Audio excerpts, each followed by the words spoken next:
What's happening, guys? What's going on? It's Monday, the 14th of February 2022. It's actually Super Bowl Monday. I've got it on in the background. I won't show that for copyright fucking issues. I'll probably be banned. But Super Bowl Monday, so it's a big Monday. But that's not what I want to talk about today. Today is another Tommy's Football Review Day. So you know how these reviews go. It's how I review the latest games from the round, and more specific, the games last night. And we're just going to touch on what happened, all the results, the biggest talking points, and the issues that I think need to be addressed. So there's a few big games to cover, specifically in the race for the top four. You had West Ham and Tottenham playing last night, and how that's going to impact the top four race. Tottenham losing at home again. They're really in a bad way at the moment. They've lost 3 on the bounce, first time in Conte's career since 2009. So we'll touch on that a little bit later.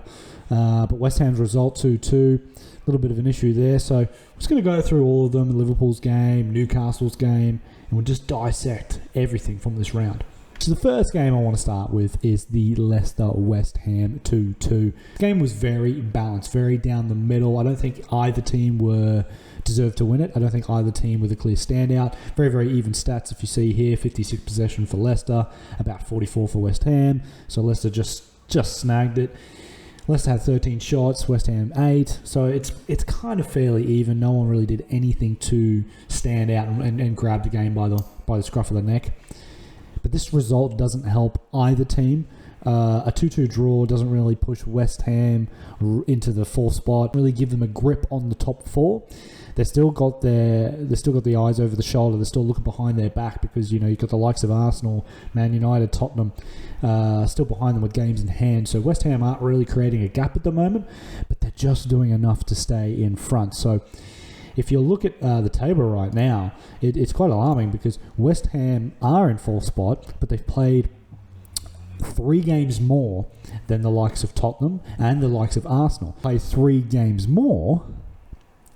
It's not ideal, but at the end of the day, there's an old saying, you'd rather have the points on the board than the games in hand. And what that just basically means is there's no guarantee you're going to win these games in hand. Which brings me on to my next point.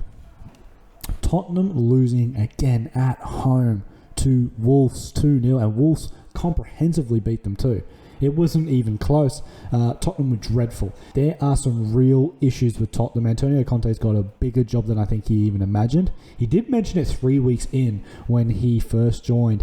He mentioned that this was a bigger job than he had thought. He mentioned that there were bigger issues at the club, and I think that kind of alludes to the background staff, and it kind of alludes to Dan Levy, because I think they need some serious investment, and he doesn't look like he's going to get it. Well, not initially. So even if you take the background noise out of it, even if you take the issues from Dan Levy out of it, even if you take the Antonio Conte not being backed, the issues on the pitch are alarming for me. I mean, Tottenham can't defend. They've got some real issues defending. Their backline's not strong enough. I think they're very weak in the middle of the park as well. If we just go through their team, I'm going to break their team down now. And this is where I'm going to highlight some areas where I think that they need real investment. You look at the likes of Harry Winks, and you look at the likes Benteke. Benteke is now on loan. It's a bit unfair to criticise the man that's only just really joined. Conte loves to play that 3 at the back. He loves to play it. He's played it at Chelsea, and now he's played it everywhere he's been, and now he's trying to implement it at Tottenham. And I think the issue is that he doesn't have 3 backs that are good enough to play in a back 3, and he doesn't have wing backs that are good enough to be wing backs, in my opinion. I think Ryan Sessegnon, it remains to be seen if he's going to be a talent or not. He had all that promise when he was younger, and he hasn't really lived up to it. And then Doherty on the other side, funnily enough, he actually came from Wolves, and he was killing it at Wolves, playing it as a wide back, but it's not really working out for him at Tottenham. And Tottenham's issues, I think Hugo Lloris is far past it. He can't save anything to save his life. And going forward, they still have some issues. I don't think Harry Kane's a player he used to be. Son's obviously fantastic, but there's still issues all over the park for Tottenham, and they need some massive investment. I'm not sure that Antonio Conte is going to get it. They're going to need at least hundreds of millions in the transfer market. They're going to need new attackers, new midfielders, new defence. It's a big, massive job for Tottenham, and if they don't make the top 4, or let alone Europe, because now Wolves have jumped above them in the table, and they've only played one game more. So it's not a guarantee that Tottenham are even going to finish in the top 7 of the Premier League. It's disastrous for Tottenham at the moment, but I'm not surprised at all. They haven't got it going. There's some massive troubles at the club, and everything's just being found out. Now, on the flip side, you've got to look at Wolves. Wolves are fantastic. They have just pretty much had their best player taken off them in Adama Traore, and then even the year before, they lost Diego Jota, but they just seem to be able to reinvest correctly, and they seem to be able to get it done, and they're well organised, well drilled, and they're in 7th spot right now, and you can't write them off. They could finish it in 6th, even in 5th.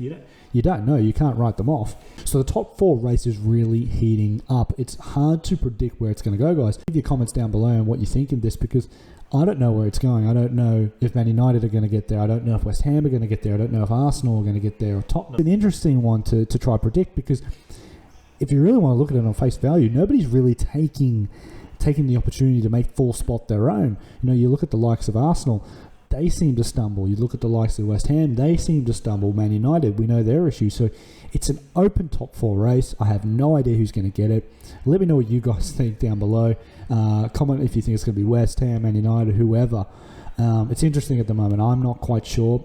I'm going to safely bet it's probably going to be Arsenal. I think with 3 games in hand, I think they can probably get a few wins here and there. And they're only 2 points off West Ham, so I think they could do it. Moving on to Newcastle, Aston Villa. What a game for the Magpies. What a game for Newcastle. They won again at home. 2nd game in a row that they've won a game. Trippier stepping up with a free kick. Good finish, good shot. They got a bit fortunate because I believe that Ollie Watkins' goal, in my personal opinion, was probably onside. But they're just starting to get that rub of the green now. They didn't have it for so long. Now they've got these players in. They're playing in good form. And they're just starting to get these things turned their way. And now they're out of the relegation zone. They've got a bit of a gap, and I can't really see Newcastle falling back down. I'd be very surprised if Newcastle fall back down in the relegation zone. I think this is just the start of them starting to make their gap. And the players that they've signed, you've got to call it. You've got to admit it that they have been great signings so far. The likes of Kieran Trippier, the likes of Dan Burn, the likes of the Brazilian fella from Lyon. I can't pronounce his name. They've all been good signings, and they're all working out for Newcastle at the right time. So they're starting to get in form at the correct time of the season, and I think they'll be safe. I think they're going to survive. Just the final game I want to touch on this morning. Liverpool 1, Burnley 0. A bit of a tough one for Liverpool. Got to be honest about it. They made it hard for themselves. Burnley they gave them a really tough game. Didn't make it easy for them. Liverpool had to fight for that goal. Liverpool had more possession. Liverpool had more shots, as you would expect, but it was a real dirty, tough, in the rain slugfest. Now, these are the games that Liverpool can drop. They haven't been known to drop over the last couple of years. So it's good for them and good for us, being a Liverpool fan, that we were able to get the job done and just keep in touch with Manchester City. You can't afford at this stage in the season to fall any further back. So to keep winning whilst Manchester City are winning, it's a really good sign. And this title race isn't over yet. I know it's 9 points, but Liverpool have a game in hand. There is a potential that they could get that to 6, and then when they play City, they could potentially make that 3. So you never know. The front 3 were back in action. Firmino, Salah, and Mane all back in action. Mane probably should have had a goal. Salah didn't look too great. He looked a bit off, but at the end of the day, the win's the win. That's all that matters. I want to know what you guys think. Do you think that Liverpool can turn this around? Do you think that Liverpool can win the Premier League? It's a big ask. You need City to drop a few games. But there's a feeling about this year, and I can't really explain it. I don't know whether it's the Champions League or the Premier League, but there's a feeling this year that Liverpool are going to win some silverware. And I don't know why I've got that feeling, but there's just this magic about it. Anyway, guys, that's about it for this morning. Wrapping it up quickly. Just wanted to touch on those few games, the top 4 race, a little bit of talk on the relegation zone and the top of the table. Let me know in your comments below who you think is going to finish in the top 4, who do you think is going to win the league, and who do you think is going to go down. It's an interesting race at all levels of the league at the moment. You've got the top 4 race, you've got the relegation race, you've got the Premier League race. So it's quite interesting to see how it's all going to pan out. Let me know what you guys think. As always, like, comment, subscribe if you're new. And also, if you are new, subscribe to our Instagram page. Make sure you're following on the Spotify, Talking Sports Wearing Shorts, where we post weekly episodes of the podcast on Spotify about all sports. We talk about NFL, we talk about NBA, all the sports you love, it's on there. So if you like them all, make sure you follow that. Keep up to date with the Instagram, as I said, as we post daily. Anyway, guys, that's it for now, and I'll see you guys on the next one.